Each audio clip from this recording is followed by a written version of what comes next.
Peripheral neuropathy is a frustrating, painful, sometimes disabling condition that affects millions of people across the world. Now, if you're one of those people, I promise you, you need to watch this video until the very end because it's going to help you. If there is a chance to slow down the progression of your neuropathy, to actually stop the progression, to reverse the progression, or even to completely reverse your neuropathy, the answer is contained in this video. I'm Dr. Johnson Terry, a family physician with 20 years of clinical experience, and this video is going to help you with your peripheral neuropathy. Peripheral neuropathy is so pervasive, I guarantee you, several of your friends and family members already suffer from it. So please consider sharing this video on your social media, on your Twitter, your Instagram, your Facebook, because watching this video might help someone understand the root causes of peripheral neuropathy. And with that knowledge, they can then begin to slow down the progression, to reverse it, or even to cure it. So first, let's get out of the way things that are definitely not going to help, okay? Because people spend money every day on products that are promoted to help peripheral neuropathy. And I'm going to give you the short list of stuff.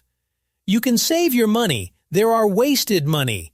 You don't need to buy them ever because they don't even address the root cause of the neuropathy. They're going to waste your money, and they're not going to fix anything. Anything that you rub on externally. So if you have peripheral neuropathy in your feet, toes, legs, and someone selling a cream, a salve, a lotion, a balm that you rub on your skin, and this somehow is supposed to help the peripheral neuropathy, that's foolishness.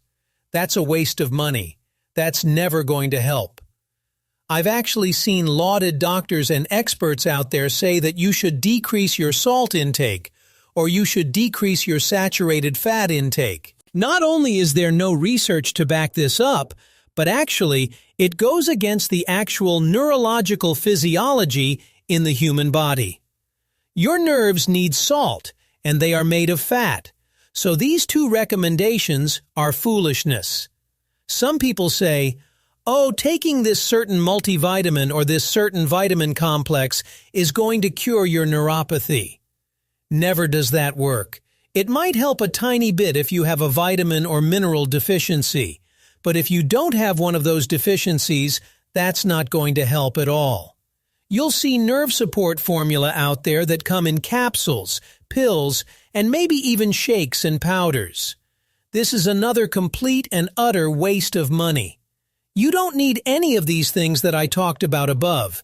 They're not going to help your peripheral neuropathy at all. There are a few prescription medications that will help the symptoms of peripheral neuropathy: the burning, the itching, the aching, the pain, the numbness. But they in no way address the root cause, and each one of these has a long list, not of possible side effects, but of probable side effects. You're going to have side effects if you take one of these medications. They include Lyrica, Neurontin, amitriptyline, and then Tegretol. Most of these are medications for either seizure disorders or for depression or mood disorders, and so they will knock the edge off of your symptoms. But in no way will they cure, reverse, or slow down the progression of your neuropathy.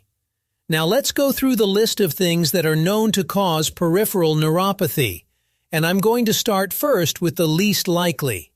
These are the 1 in 1,000 or 1 in 100 things that might be causing some of your neuropathy, or in the very rare individual, might be causing the majority of the neuropathy.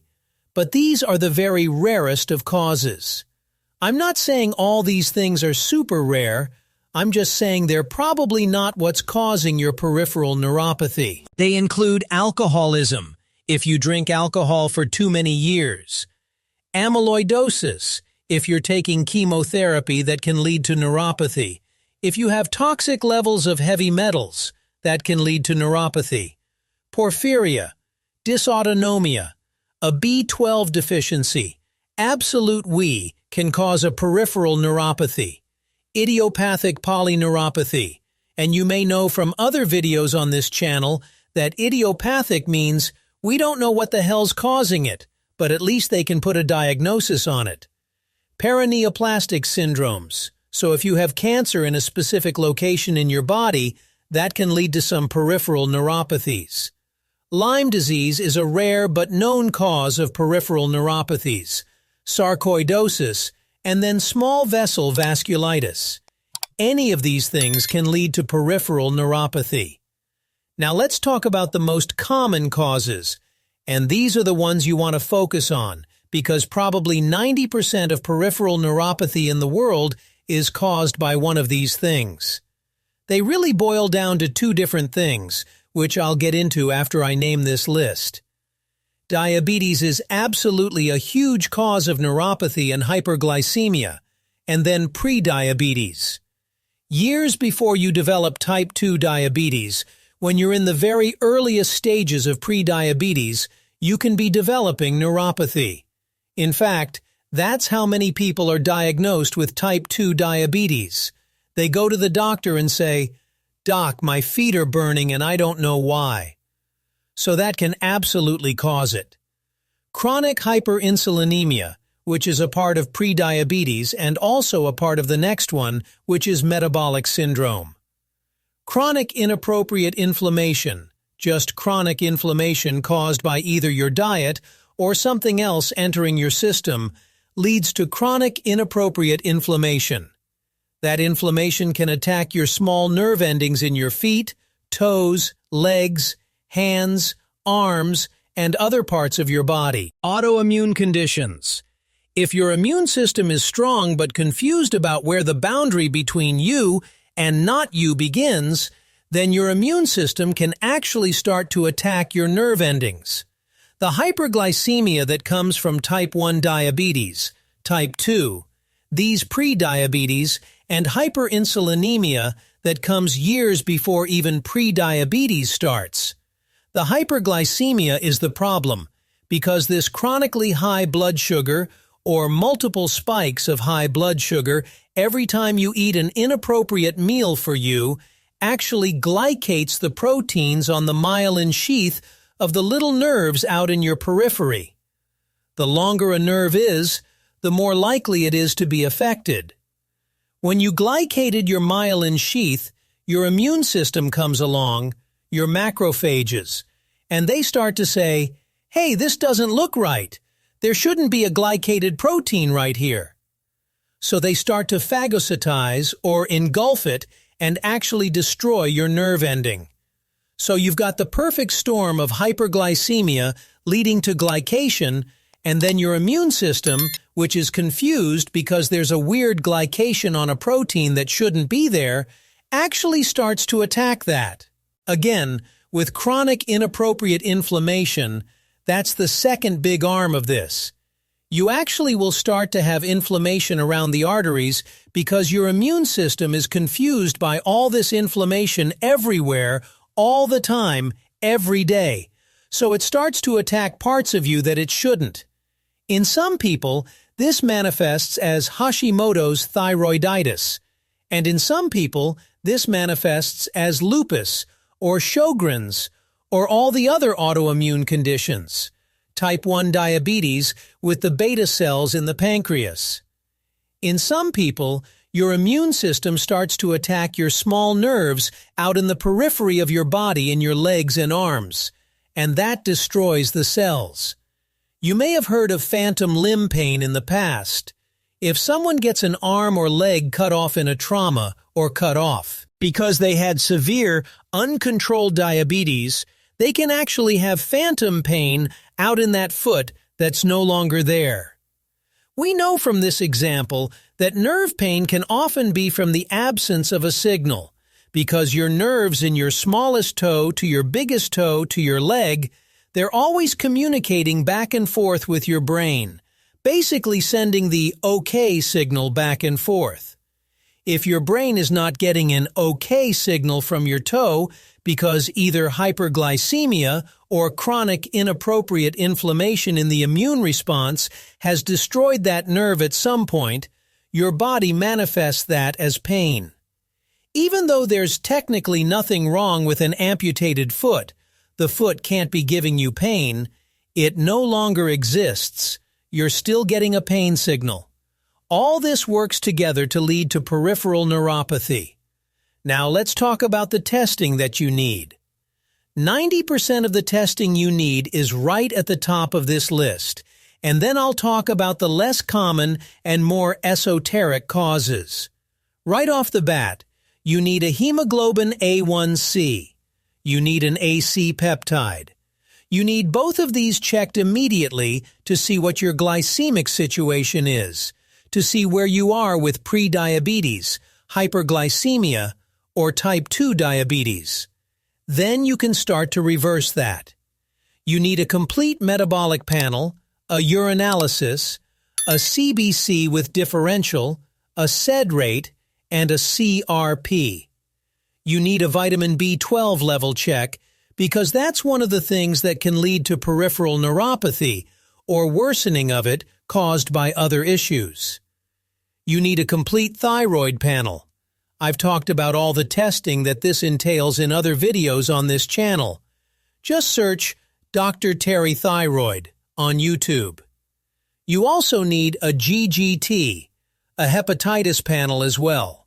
Sometimes people with chronic hepatitis that's never been diagnosed are only discovered when they go to the doctor complaining of burning in their feet, toes, and legs. You need a VDRL test, which is a test for syphilis.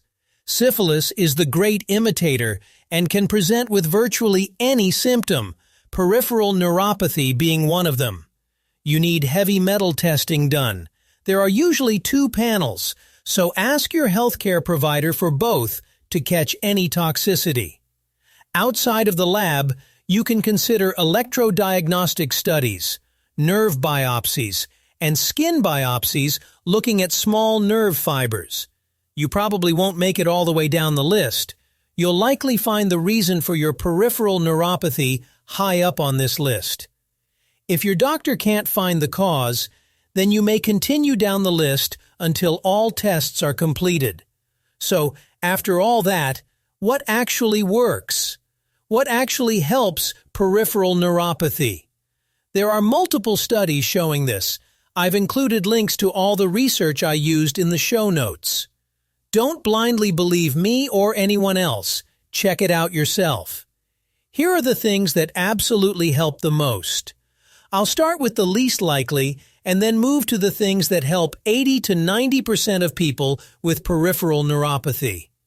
Making sure that either in your diet or in a supplement you're getting an excellent source of all the B vitamins is absolutely vital for proper nerve function.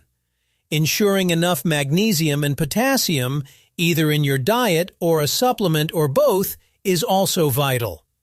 Getting enough vitamin D is important, and if you supplement, use vitamin D3, not D2. You also need plenty of omega-3 fatty acids, preferably from diet, but a supplement capsule is fine if needed. I have videos on this channel about good dietary sources of these nutrients because I'd much rather you eat real food than rely solely on supplements. Now, the 2 things that absolutely slow down, reverse, or even completely cure peripheral neuropathy in the majority of people. There will be exceptions if you have one of the rare causes I mentioned earlier. 80 to 90% of people have hyperglycemia, chronic inappropriate inflammation, and a confused immune system, which are the major causes of most peripheral neuropathy pain. Diet is critical. You need to transform your diet from whatever you're eating now to a very low carbohydrate diet. Remove all sugar, both added and natural, because sugar spikes blood glucose. Eliminate grains, wheat, rice, oats, corn, and others, because they break down into sugar and spike blood sugar. A low-carb diet, keto, or carnivore diet will work. This is the single most important change to lessen symptoms. Fasting is also essential if you have moderate to severe symptoms. You need to ramp up daily fasting beyond the typical 8 hours while sleeping. Aim for 14 to 20 hours per day. The longer you fast consistently, the quicker you'll notice improvement. Nerves regrow very slowly, so even with low-carb, keto, or carnivore diets, it will take weeks or months for nerve endings to regrow and reconnect. Don't expect overnight results. Nerve physiology is slow. If you suffer from severe peripheral neuropathy, even gradual improvement is worth the wait. Some patients have been driven to suicide due to severe, disabling neuropathy, which highlights the importance of persistence. I try to post at least 3 new videos every week, so click the subscribe button and the bell icon to be notified first. This is Dr. Johnson Terry. I'll see you next time.